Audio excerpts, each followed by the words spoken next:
Hi friends, this is RP. So ఈ రోజు Nifty positive గా క్లోజ్ అయింది. దాదాపు 60 పాయింట్స్ పాజిటివ్ లో క్లోజ్ అయింది 25,010 దగ్గర.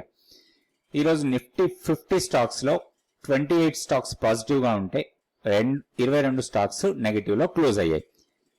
పాజిటివ్ గా క్లోజ్ అయిన స్టాక్స్ లో పవర్ గ్రిడ్, కోల్ ఇండియా, తర్వాత ONGC, doctor Reddy, Shriram finance, Maruti, NTPC, Tata consumer, Adani enterprises, HDFC bank, Apollo hospital, Adani ports ఇవన్నీ పాజిటివ్ గా ఉంటే నెగటివ్ గా క్లోజ్ అయిన స్టాక్స్ లో టాప్ లో ఉంది M&M. M&M 2.73% ప్రైస్ తగ్గింది. దాంతోపాటు హీరో మోటార్ కాప్ 2% తగ్గింది. తర్వాత టాటా స్టీల్ కూడా తగ్గింది. ఎస్బీఐ, టాటా మోటార్స్, బజాజ్ ఫిన్సర్వ్ వీటిలో కొంచెం ప్రైస్ కరెక్షన్ వచ్చింది. అయితే టాటా మోటార్స్ లో మాత్రం ప్రాఫిట్ బుకింగ్ జరుగుతూ ఉంది, బాగా హై లెవెల్ కి వెళ్ళింది. సో ఇక్కడ కొంత ప్రాఫిట్ బుకింగ్ జరుగుతూ ఉంది. ఇప్పుడు మనం టెక్నికల్ లెవెల్స్ చూద్దాం నిఫ్టీకి. సో టెక్నికల్ లెవెల్స్ లో పెద్ద మార్పులు లేవు, కానీ మన కీ లెవెల్ మాత్రం మారింది. 24,620 ప్రజెంట్ కీ లెవెల్. ఇప్పుడున్న లెవెల్స్ ప్రకారం చూస్తే మనం గతంలో అనుకున్నాం 25,060 మనకి రెసిస్టెన్స్ అని. ఈ రోజు ఓపెనింగ్ దానికి దగ్గరలో ఓపెన్ అయింది, కొంచెం హైయర్ లెవెల్ కి వెళ్ళింది. 25,078 వరకు వెళ్ళింది. అక్కడి నుంచి కొంత డ్రాప్ అయింది. క్లోజింగ్ 25,010.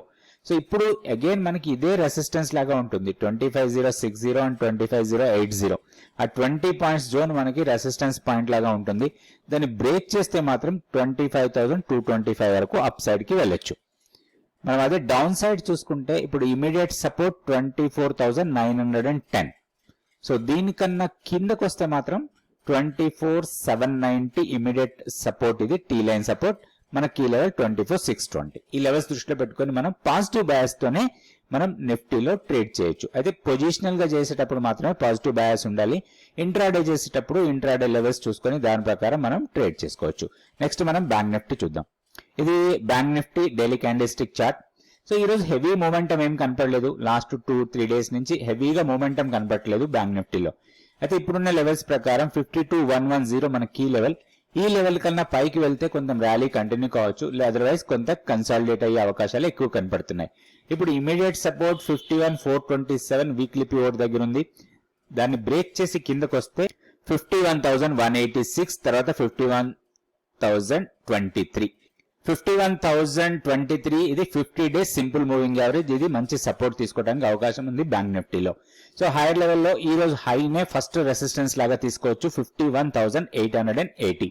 తర్వాత నెక్స్ట్ 52,110. అవి రెండు రెసిస్టెన్స్ లెవెల్స్ లాగా ఉంటాయి. ఈ లెవెల్స్ ప్రకారం మనం బ్యాంక్ నిఫ్టీలో ట్రేడ్ చేసుకోవచ్చు. ఇప్పుడు మనం స్టాక్ ఫ్యూచర్స్ యాక్టివిటీ ఒకసారి చూద్దాం. ఇక్కడ ఓపెన్ ఇంట్రెస్ట్ పెరుగుతూ ప్రైస్ పెరిగిన స్టాక్స్ ఇవన్నీ కూడా Adani enterprise, UltraTech cement, power grid, NTPC, Adani ports, Lupin, తర్వాత coal India, Torrent Pharma, Bajaj auto, Muthoot finance వీటన్నిటిలో కూడా ప్రైస్ పెరుగుతూ ఓపెన్ ఇంట్రెస్ట్ కూడా పెరుగుతుంది. సో వీటిల్లో కొంచెం పాజిటివ్ బయాస్ తోని మనం ట్రేడ్ చేయడానికి అవకాశం ఉంది. ఇందులో నుంచే మనం ఈరోజు ఒక 2 స్టాక్స్ సెలెక్ట్ చేసుకుందాం. 2 కూడా పబ్లిక్ సెక్టర్ కంపెనీస్ తీసుకుందాం. ఫస్ట్ పవర్ గ్రిడ్ తీసుకుందాం, ఎందుకంటే పవర్ గ్రిడ్ లో ఈరోజు మంచి ర్యాలీ చూసాం. 4% ప్రైస్ పెరిగింది. దాంతోపాటు 8.5% ఓపెన్ ఇంట్రెస్ట్ పెరిగింది ఫ్యూచర్స్ లో. తర్వాత ఎన్టీపీసీ కూడా కొంచెం స్ట్రాంగ్ మూమెంటమే కనపడతా ఉంది. ఈ 2 స్టాక్స్ కి ఫస్ట్ మనం టెక్నికల్ లెవెల్స్ చూద్దాం. పవర్ గ్రిడ్ వచ్చి స్ట్రాంగ్ బ్రేక్అవుట్ ఇచ్చింది ఈరోజు. సో ఆల్మోస్ట్ మనకి లాస్ట్ 2 డేస్ నుంచి కూడా ఇక్కడ ఈ సప్లై ఏరియాలోనే ట్రేడ్ అవుతా ఉంది. అయితే ఈ రోజు మాత్రం మొమెంటం స్ట్రాంగ్ ఉంది. సో 361 దగ్గర క్లోజ్ అయింది. సో ఏదైనా రేపు ఇంట్రాడేలో ఒక పుల్ బ్యాక్ ఇస్తే మాత్రం దీంట్లో లాంగ్ ఎంట్రీకి ప్లాన్ చేసుకోవచ్చు. అరౌండ్ 355 ఆర్ 352 లెవెల్స్కి వస్తే దీంట్లో లాంగ్ ఎంట్రీ కోసం ప్లాన్ చేసుకోవచ్చు. ఇప్పుడు హైయర్ లెవెల్లో ఫస్ట్ రెసిస్టెన్స్ దగ్గరలో ఉంది మనకి 364 ఆర్ 365 దగ్గరే ఉంది. కానీ ఇప్పుడున్న మొమెంటం ప్రకారం దీన్ని బ్రేక్ చేసే అవకాశాలు ఎక్కువ ఉన్నాయి. వన్స్ ఇది బ్రేక్ అయితే హైయర్ లెవెల్లో కొంచెం దూరంలో ఉంది మనకి రెసిస్టెన్స్ పాయింట్. సో 390 దగ్గర మనకి నెక్స్ట్ రెసిస్టెన్స్ కనపడుతుంది. ఇది ఏంటి అంటే 390 మనం ఫిబొనాచి రేషియోస్ ప్రకారం ఎక్స్టెన్షన్స్ చూస్తాం. సో ఈ ఎక్స్టెన్షన్స్ చూసినప్పుడు మనకి ఇక్కడ నుంచి ర్యాలీగా వెళ్ళిన తర్వాత ఇది ఒక పుల్ బ్యాక్ ఇచ్చింది. ఈ పుల్ బ్యాక్ ఇచ్చిన తర్వాత సపోర్ట్ మాత్రం ఒక స్ట్రాంగ్ పాయింట్ దగ్గర తీసుకుంది, మంత్లీ పివోట్ దగ్గర. ఇక్కడ నుంచి ఇప్పుడు ఇది ర్యాలీ ఎక్స్టెండ్ అవుతుంది. ఇట్లా ఎక్స్టెన్షన్ అయ్యేటప్పుడు ఉన్న రెసిస్టెన్స్ పాయింట్స్ లో హైయెస్ట్ రెసిస్టెన్స్ ఉన్న పాయింట్ ఇది 390. సో ఇక్కడ వచ్చినప్పుడు మనం ప్రాఫిట్ బుక్ కోసం ప్లాన్ చేయొచ్చు. సో ఇది పవర్ గ్రిడ్. దీంట్లో ఏదైనా డిప్ వస్తే ఒక బయింగ్ ఆపర్చునిటీ కోసం ప్లాన్ చేసుకోవచ్చు. సో ఇది ఎన్టీపీసీ. ఎన్టీపీసీలో మొమెంటం మాత్రం స్ట్రాంగ్ గానే ఉంది, ఎక్కడ కూడా వీక్నెస్ కనపట్లేదు. ఒక్కరోజు ఏదైనా చిన్న వీక్నెస్ కనపడితే అగైన్ మళ్ళీ బయింగ్ ప్రెజర్ వచ్చింది, హైయర్ లెవెల్ కి వెళ్తా ఉంది. అయితే ఇప్పుడు ఈ స్టాక్ లో హైయర్ లెవెల్లో రెసిస్టెన్స్ పాయింట్స్ 437 దగ్గర ఇమీడియట్ రెసిస్టెన్స్ కనపడుతుంది.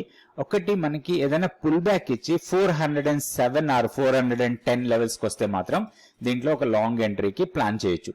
ఇప్పుడు ఇమీడియట్ ఎంట్రీ అయితే మాత్రం మనకి స్టాప్ లాస్ చాలా ఎక్కువ ఉంటుంది కాబట్టి ఇమీడియట్ ఎంట్రీ కాకుండా పుల్ బ్యాక్ లో ఎంట్రీ కావచ్చు. ఆల్రెడీ మన దగ్గర స్టాక్ ఉంటే మాత్రం కంటిన్యూస్ గా హోల్డ్ చేసుకోవచ్చు.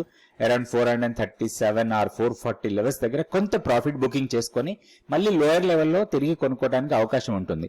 సో ఈ స్టాక్ ని మానిటర్ చేసి లెవెల్స్ చూసుకొని లెవెల్స్ ప్రకారం మనం ట్రేడ్ చేసుకోవచ్చు. ఇది ఎన్టీపీసీ. సో మీకు ఏమైనా డౌట్స్ ఉన్నా లేదా మీరు ఏదైనా ఒక స్టాక్ గురించి టెక్నికల్ గా లెవెల్స్ కావాలన్నా కానీ మీరు కామెంట్స్ రూపంలో అడగచ్చు. నెక్స్ట్ వీడియోస్ లో వాటిని చెప్పడానికి ట్రై చేస్తాను.